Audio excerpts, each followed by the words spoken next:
vista. E quando a gente avalia o que é melhor ou pior são questões subjetivas, né? No meu ponto de vista, o que deve causar euforia, sim, nessa decisão do STJ, do tema 1031, é a parte que reconhece o direito da atividade especial para os vigias. Os vigilantes já usufruíam de uma jurisprudência favorável.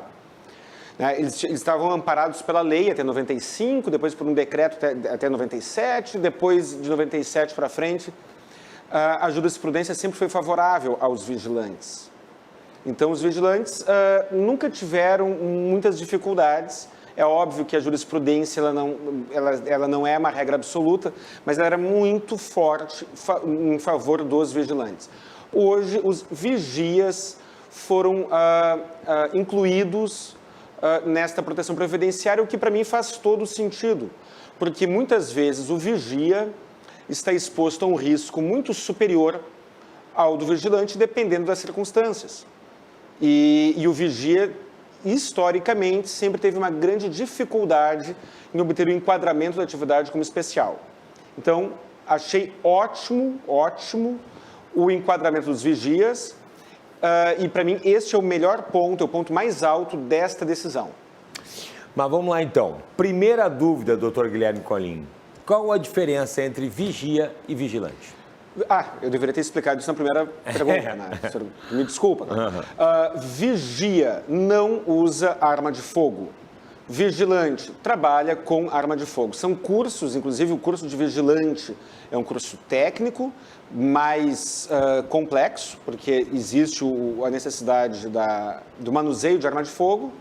Ele é mais caro, existe a reciclagem que o vigilante precisa fazer, enquanto o curso de vigia, a profissão, o cargo, a atividade do vigia, não inclui o manuseio de arma de fogo. E, historicamente, complementando então a resposta anterior, o vigilante era enquadrado como atividade especial, por conta da arma de fogo. O advogado olhava ali, pedia o LTCAT, comprovando ali, trabalhava portando arma de fogo, ponto. Era isso que o advogado queria saber. O vigilante, muitas vezes o vigilante trabalha com uma arma de fogo e num local de baixa criminalidade, local de baixo risco. Sim. Vamos imaginar o cara que trabalha num posto de saúde de Nova Petrópolis, uma cidade que tem um índice de violência, ou na prefeitura de Nova Petrópolis, uma cidade que tem um índice de violência baixíssimo. Ele tem o risco inerente? Ele tem o risco inerente. Mas agora vamos comparar este mesmo vigilante, que tem uma arma na cintura, lá na prefeitura de Nova Petrópolis, aqui, ou qualquer outra cidade com baixo índice de Bento Gonçalves registrou 0 homicídios. Bento Gonçalves. 0 homicídios. Não estou aqui querendo atrapalhar a vida do vigilante de Bento Gonçalves. Sim. Não é isso. Não é isso. Mas comparando este vigilante com o vigia, que não tem arma de fogo, que trabalha aqui em Porto Alegre, por exemplo, que é uma capital muito violenta, aos meus olhos parece muito claro que o vigia sem arma de fogo aqui de Porto Alegre, está exposto a um risco muito superior ao vigilante com arma de fogo, portanto, de Bento Gonçalves ou de Nova Petrópolis, ou qualquer outra região ou cidade ou empresa com baixo índice de violência. A decisão do STJ, então, ela trouxe o vigia, o profissional que não tem arma de fogo, para o manto da proteção, né, da proteção do enquadramento da atividade como especial. Então, essa decisão, falando dos vigias, a gente pode dizer que é o mais importante que eles estão usufruindo dessa decisão? Aos meus olhos é isso. Eu tenho visto muitos advogados e muitos vigilantes, a categoria do vigilante, tem duas categorias que eu acho extremamente bem informada. Dos enfermeiros e técnicos de enfermagem, é um pessoal extremamente bem informado, e os vigilantes. Os vigilantes é uma categoria profissional, eles compõem uma categoria profissional cujo perfil costuma ser muito bem informado quanto aos seus direitos. Claro que tem outras, né, evidente, mas são duas categorias que eu tiro o chapéu para o seu nível de conscientização.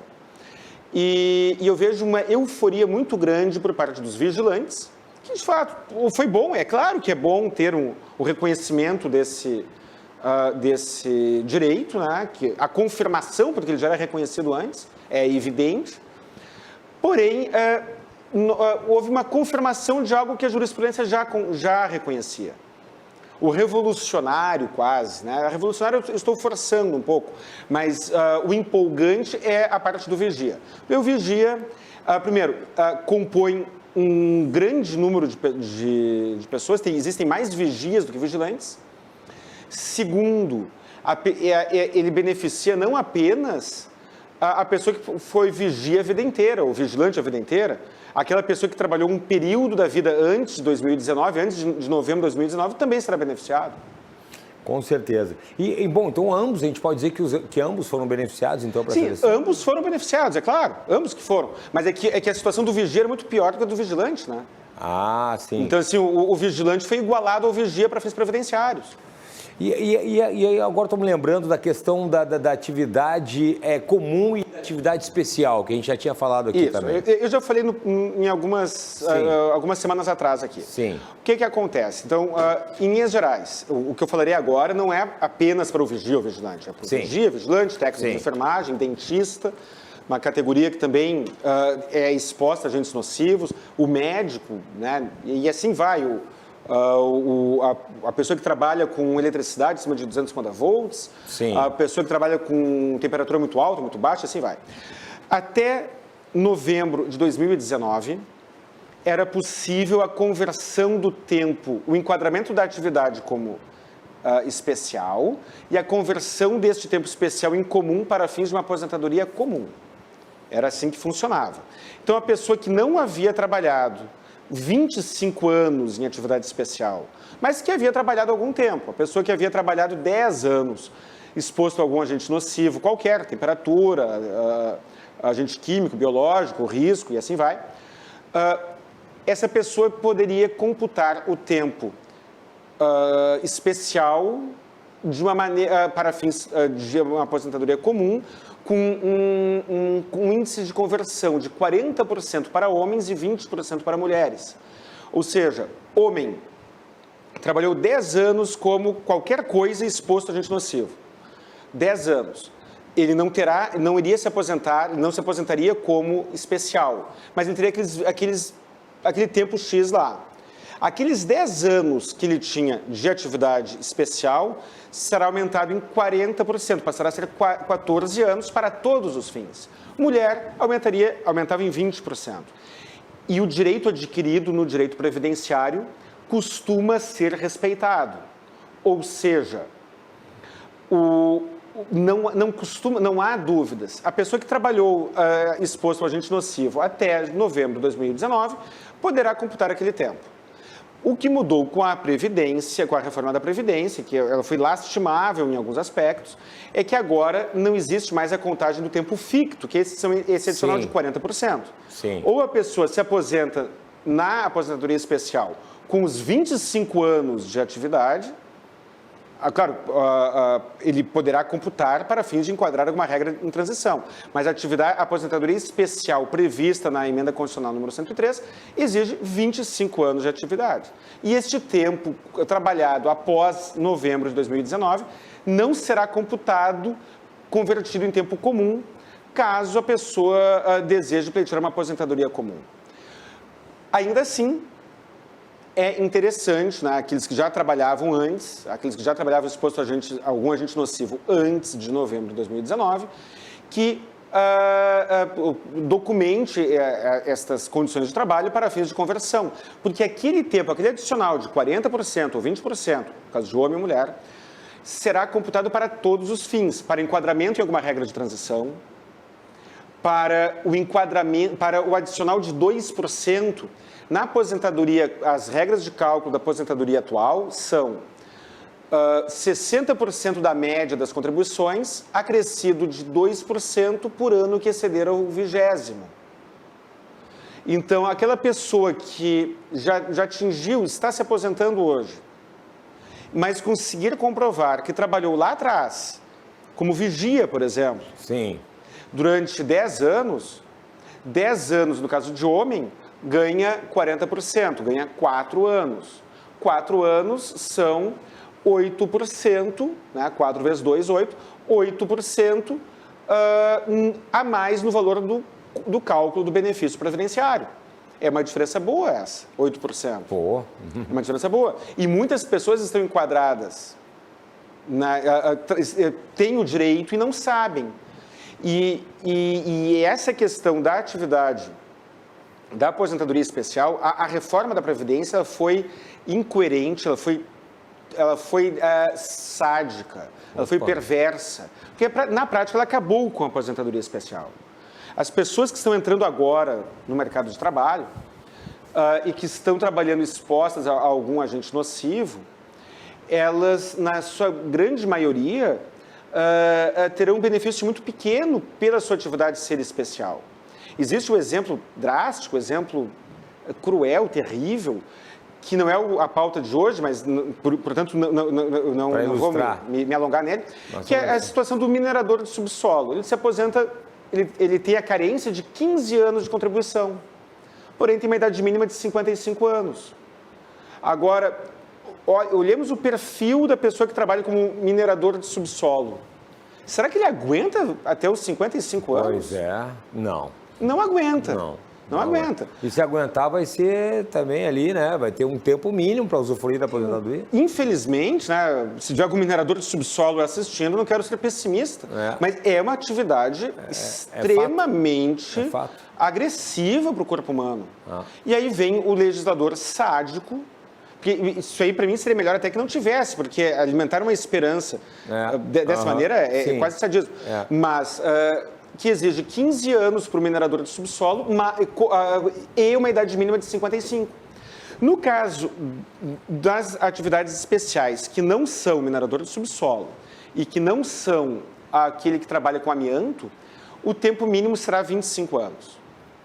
Então, o médico, o dentista, o cara que trabalha no frigorífico, com temperatura muito baixa, o pizzaiolo que trabalha na frente de um forno de uma pizzaria. Imagina. O cara que trabalha com ruído muito alto, pode ser até o músico, ou a pessoa que trabalha numa casa noturna, ou numa indústria. Sim. Essas pessoas terão 25 anos, pela regra atual, para uma aposentadoria especial. 25 anos. Aqueles que trabalharem que tiverem trabalhado antes de novembro de 2019 nessas atividades, poderão ter um adicional na contagem do tempo, ainda que venham se aposentar em uma aposentadoria comum. E, doutor Guilherme, e para quem já é vigia ou vigilante e ativa e está em uma outra atividade, atua em outra atividade também especial, como é que fica? A pessoa que já é vigia ou... Eu não sei se eu entendi muito bem a pergunta. Que ela já é vigia ou vigilante ou atua em outra atividade? Ou atua. É a mesma coisa. O interessante, produzir prova da exposição ao agente nocivo. Pela lei trabalhista, quando a pessoa é demitida ou pede demissão de um emprego, ela deve receber o LTCAT. O LTCAT é laudo técnico das condições do ambiente de trabalho. E ali deverá estar descrito o que tinha naquele ambiente de trabalho. O vigilante, normalmente não há problema quanto a isso. Normalmente o vigilante aparece no LTCAT. Trabalhava com arma de fogo, barbada. Sim. E quando você for encaminhar a sua aposentadoria, levar para o seu advogado, caso procure um advogado, levando este documento, o LTCAT, comprovando que você trabalhava exposto com uma arma de fogo, a jurisprudência que já era favorável continuará sendo. E aquele tempo provavelmente, muito provavelmente, será considerado especial. O tempo anterior a 2019, anterior a novembro de 2019, poderá ser convertido em comum com adicional de 20% ou 40%. Se você é vigilante ou trabalhou como vigilante, a mesma coisa.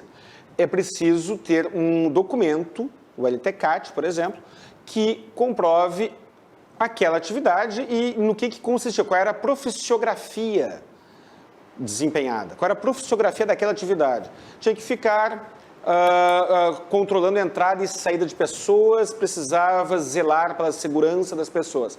Ainda que não haja uso da arma de fogo, ele terá direito. O zelador não é vigia. Zelador não é vigia. Então, muitas vezes, o zelador faz as vezes de vigia sem o ser. E o que importa não é o que está escrito na carteira de trabalho, e sim qual é a atividade efetivamente desempenhada. É importante que você tenha documentado qual era a sua profissiografia e a descrição daquilo que era desempenhado. Se, ainda que na carteira de trabalho esteja escrito zelador, porteiro, digamos, e a atividade, aquilo que era exigido do trabalhador, correspondia à atividade de um vigia, ou seja, zelar pela segurança das pessoas, segurança e proteção das pessoas ou do patrimônio, ele terá direito. Mas o ônus da prova é do segurado. Esta informação é muito importante. O ônus da prova é do segurado. Assim como o dentista, por mais óbvio que seja, precisa comprovar que ele trabalha exposto a agentes biológicos e agentes químicos e ao ruído, assim como é óbvio que o pizzaiolo que está na frente no forno de uma pizzaria, todos nós sabemos que ele está exposto a uma temperatura mais elevada, ele deverá ter algum documento que confirme isso. E é mais fácil do que aparenta, não é tão complicado assim, mas ele deve providenciar esta documentação. Bom, uma pergunta aqui da nossa produção aqui, as ações que versavam sobre a atividade especial do vigia ou do vigilante que estavam suspensas, né? Correto? Exato. Caso essa decisão seja mantida, os processos voltarão a andar e a gente pode aí ter uma decisão favorável em relação à atividade especial? Sim, o nome técnico é sobrestado. Então, se você já tem uma ação judicial em trâmite, e aí o seu processo está parado lá há 1 ano, ele está sobrestado. O que acontece? Quando uma ação judicial está tramitando e tem um tema controverso, e o STJ identifica que ele deverá proferir uma decisão com efeito vinculante. Efeito vinculante, o que é? Ele decide de tal maneira e, a partir de então, os julgadores de primeiro e segundo grau deverão seguir aquela orientação. Ele determina o sobrestamento dos processos. Tradução é a suspensão. Sobrestamento é uma palavra mais bonitinha para suspender, para congelar o trâmite dos processos. Então, todos os processos ficam aguardando durante o período em que o STJ ou o STF estão julgando. Esse julgamento, às vezes, leva muito tempo. Pode levar muito tempo. E o processo lá, no primeiro grau e no segundo grau, ficam parados, aguardando aquela decisão. O STJ julgou de maneira X ou Y. A orientação será de que todos os processos até então, ainda não julgados, sigam aquela orientação. No caso concreto, essa decisão, ela teoricamente poderá ser modificada por recurso junto ao STF. Eu, pessoalmente, duvido. Cláudio, eu aposto contigo, eu aposto um churrasco contigo, Cláudio, se tu quiser. Essa decisão será mantida. Não transitou em julgado ainda. Teoricamente, é possível que haja uma reforma. Eu, pessoalmente, duvido, porque a jurisprudência já era muito favorável ao longo dos últimos anos. Bom, conhecendo a competência do Dr. Guilherme Colim, eu não quero perder um churrasco, né? Então eu não vou apostar. Conhecendo a capacidade do Dr. Guilherme, é melhor. Mas eu não tenho bola de cristal, né? Mas a capacidade e a competência do Dr. Guilherme, conhecendo como eu conheço já na prática, é melhor não apostar, que senão vou ter que pagar um churrasco.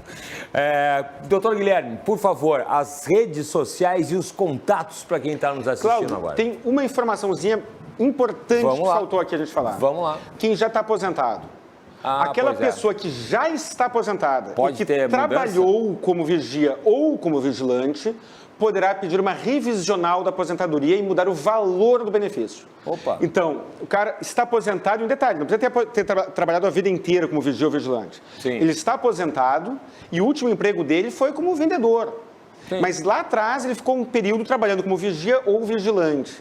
Aquele período poderá ser enquadrado como especial e ter aquele acréscimo na contagem de tempo, seja para o enquadramento em alguma regra de transição recente, seja para o recálculo do benefício que foi concedido lá atrás. Isso pode fazer muita diferença. Às vezes, por um ano, alguns meses, pouco tempo, a pessoa ela poderia fugir do fator previdenciário ou não, isso na regra antiga. Sim. Então, dica, você trabalhou como vigilante, se a resposta, e já está aposentado, se a resposta for sim, procure um advogado que atue na área previdenciária. Porque é muito provável que você tenha muito boas chances de fazer uma revisão do seu benefício previdenciário. O meu conselho é você procurar o próprio Dr. Guilherme Colim. O ano que vem, daqui a 15 dias, eu vou entrar no meu ano de aposentadoria e eu vou colocar, faça como eu vou colocar a minha aposentadoria nas mãos do Dr. Guilherme. Não, eu agradeço. Faça como eu. Agradeço o conselho. Faça como eu. Estou dando aqui, eu estou dando esse depoimento aqui como cidadão aqui, como um futuro aposentado. O Cláudio, você me deixando encabulado agora. É que essas coisas não se brincam, doutor Guilherme. E o senhor dá uma aula aqui pra gente, aqui toda segunda-feira. Fantástico. E, aliás, se você quiser saber mais sobre esse e outros assuntos, vou pedir aqui os endereços do Dr. Guilherme. Vamos lá. Redes sociais, CRJ Advogados, tanto no Instagram como no Facebook. Tem um canal no YouTube chamado Saiba Direito. Colocando lá no YouTube Saiba Direito, aparecerá lá o meu canal.